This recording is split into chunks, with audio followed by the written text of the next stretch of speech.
Good morning. How are y'all today? So I thought I would get in a real quick homesteading video for you.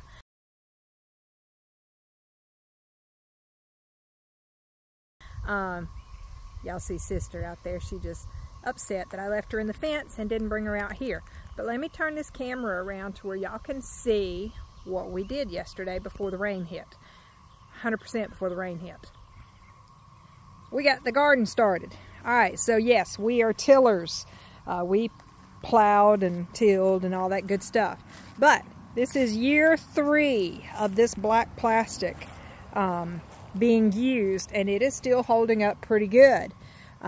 Very happy with using this black plastic, let me just tell you. So I have 2 rows of tomatoes. There are 22 plants total. We are not planting a big garden this year. We got these 2 rows right here that are beans. We got this row here that is squash. That is all I got planted yesterday before the rain started. The next row is probably going to be peppers. And then the next row will be cucumbers. And then we've still got to come in and do some more covering and everything. But y'all, I want to show you something. Another reason I love this black plastic. This is last year. We didn't pull it up. And it is still mostly good. It has covered most of the ground. The weeds that are coming through are coming up in the holes that you plant in. So what we're going to do this year is we're going to come back in here and we're going to plant cantaloupe down here. But we're just going to pull the weeds out of the holes and take an auger bit on a drill and plant this. This is where the okra will be. So same thing, we're just going to pull the weeds out of the holes. But as you can see, this is a year's worth of growth, basically. And it's not bad. That will come up very easily. That will come up very easily. All these little plants that you see will come up very easily out of these holes.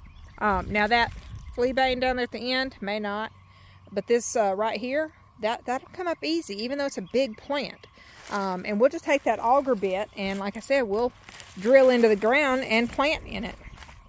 So yeah, it's not going to be bad at all. And so we planted the garden yesterday. Yep, finally. So not much of an update. We did get watermelon planted out there yesterday before the rain hit. We got some cantaloupe planted on the other side of the house before the rain hit. I still got to put up my TP basically for the bean trellis system. But did y'all notice how I do my tomatoes? Tomatoes grow very tall. So using the tomato cages is just a lot of work and fighting basically to keep your plant inside that little bitty short cage. A lot of people build cages for them that are a little bit taller, but the plants still outgrow them. So we do something different. I got 3 of them up yesterday. I put these up pretty much by myself, guys. So if you're a single person, a woman, doing this stuff on your own, it's easy, okay? So we use a cattle panel. Yep. And what we'll do is we'll take these strings. You can see I've got some strings left over from last year hanging on here. And I'll wrap it around the base of the plant until it gets to up here. And then I'll just weave it in through here. Yep. And the bottom of the plants, we'll keep them pruned. I don't do all the excessive pruning that a lot of people do. And I still have a decent harvest. But this is how we do it. And I just weave it through the bars. And I do just fine with it. I don't need a cage to fight with. And this is 6-something foot tall probably. And when it gets to the top, it just bends over and weaves back through again. That is how I do my tomatoes. And it works so much easier. So what I do is I come and drag a cattle panel out. I lay it on the ground. That tells me where to put my 3 T-posts. And then I stand it up, lean it against the T-posts, raise up one end, zip tie with one, and then I go down to the middle and do the same thing. And it's easy to put up. A cattle panel is not really heavy. It's just awkward. So I can't wait to show y'all how this looks later. And yes, we have a lot of cleanup to do. But the garden has been installed, finally. Let me show you some more stuff. All right. So what am I doing over here? Roses are blooming, people. That means you need to start saving some of these blooms to make rose petal tea and stuff out of. And then the hips as they form. Let's see, do I have any hips on here? Yep, there's one right there. This is a rose hip. This is a small rose hip, but it's still a rose hip. You can save those and dry those out to put in your teas also. Now I have to prune this one up a lot. It's got a lot of damage to it. But it'll be all right. The bugs are wearing it out also, and we're trying to be organic here. So everything that I have, I can use because it's not been sprayed with anything. But rose petal tea, don't forget that. Daylilies. How many of you knew that these blooms are edible? Not this one, but this one. Edible. Saute it in some butter on the stove, and it's delicious. Let me show you something else that you need to be saving. Does it have any medicinal property? Probably not. I don't think I've read any medicinal properties to this. But it gives an excellent flavor to your teas and stuff. And that is gardenia. And as y'all can see, this is about to bloom out. So my dehydrator is about to go into overtime. So yep, save the gardenias for your teas as well. There's another daylily. And again, saute the bloom before it opens. This one's already spent. I'm going to go ahead and break that off. But saute the blooms. Yep, they are edible. Here's another gardenia bush. It is not blooming yet, but we're about to break free. See how that one's starting? We've got blooms. It just hasn't opened yet. Something else that I've got going on. More varieties of iris. Hopefully these come true. This is another one of those. Go ahead and spend the money. Make sure you get the right things, I'm afraid. I ordered these from a company called Blue Buddha, and they came in all shriveled up and dry, as you can see. But I planted them, and they are coming out pretty good. These two here, at that stick and that stick, there's no growth yet, so I'm kind of a little worried about them, but we'll see how they do. They are hopefully going to recover. Now, something else I want to talk to you about is irises. As always, let me go to a better patch of irises to show you. Oh, while I'm here, guess what? Did you know you could eat hosta shoots as they come up as well? Yep. All right, be right back at the next iris patch. All right, we're at the irises. All of these are the good ones, the named varieties that have come in true to what their name is. Here's what I want to show you though. How many people have heard of people's iris patches turning white? Let me tell you why. This is a seed pod right there. Now I am going to save this and let it turn brown and everything because I want to see what this grows into. I might want to toy with some hybridizing of some irises because I just love irises so much. But if you leave that on, that spreads seeds. We don't know what seeds those are going to be because it's a mixture of any one of the 39 varieties of irises that I have up here. Okay? So that's something to think about. A lot of times your seeds revert back to their parentage. Who knows what the parents are? But it happens. So if you want to maintain the integrity of your iris bed, you need to come in when that stalk is spent and cut it off at the bottom. That way you don't have random seeds sprinkling through your iris bed. Because yes, they will take over eventually. They'll smother out the desired iris colors. They absolutely will. And I still have one iris in bloom. Which one is this? Let's see. This one is Sunny Glitter. That is Sunny Glitter. So that is my last iris to bloom, I think, of all the ones that are going to bloom. I have a couple that did not bloom this year. They've bloomed in years past. I have one iris that has never bloomed. So I'm going to have to move it to a different place. It is a dwarf iris, and I've got it in the back, so that probably plays a part in why it has never bloomed. As y'all can see, I've got some weeds and all that I've got to get out of there. This is an iris bed that I actually do maintain pretty well. Keep it up pretty good and make sure it's got, you know, what it needs. Irises do not need a lot of mulch, so you can mulch them in the winter, but you got to pull that mulch off in the spring because you'll actually rot your bulbs. And as y'all can see, I've got tons of roses for rose petal tea. So that is something that I will probably never run out of because we have roses everywhere. Now a lot of these are knockouts. Like this is a dwarf knockout, and then we've got this whole bed here of regular knockouts. The pink ones that you saw a moment ago, those are a drift rose, which I think is actually a kind of knockout.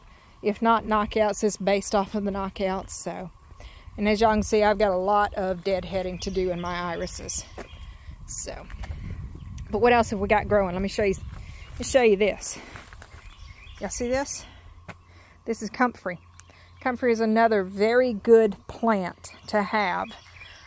It is good food for animals. It is a plant that you can use as a fertilizer. You can lay the leaves down as mulch or put them into a bucket of water and make fertilizer tea basically out of it. A lot of good things that you can use. You can use the leaves in medicinal, for skin ailments and things like that. Comfrey is just a good all-around plant, and we will be planting it between all of our fruit trees and stuff because it's actually very good to have on the ground under them because it, you know, as the leaves drop, it releases the nutrients back into the soil that it has pulled up. And what is this? This is a type of artemisia. Many people have heard of wormwood. This is not wormwood, but it is a variety of the plant that wormwood comes from. Artemisia is one of the main varieties is called wormwood. This one is Powis Castle. It's not wormwood per se, but it is in the same family, so it may have some of the same properties. I love that it's a tall plant, but it kind of makes a mound, and it's beautiful with things coming up under it. All right, let's get over here and talk about this next plant. The wind has damaged it, of course, but it's not the tall part that I'm after. Look at those blooms. Are those not beautiful? So the wind blew down a lot of the stalks of this, but this is called chicory. So if you know anything about chicory, it makes a very good coffee. You can take that root and roast it, and it makes a great coffee. So yeah, there's that. We have a lot of medicinals on this property that we didn't even know we had. How many of you know what this one is? This is elderberry. Yep. You can take the blooms now and you can make teas and jellies out of them. But it's more of a nectar type jelly than it is actual fruit jelly. But the tea is awesome as well. It's got good flavor. So you can do that, or you can continue to let them bloom and then take the berries and make the medicinal stuff from it. And that is all we're going to talk about today. We've got this row of blackberries along this little fence here. I mean, not blackberries, blueberries. And they are starting, ooh, they are starting to turn finally. Let me step up here. And my strawberry at my feet. Let me show you this. Look here. Look at that. That is a big blueberry. And there's a couple of them on here like that.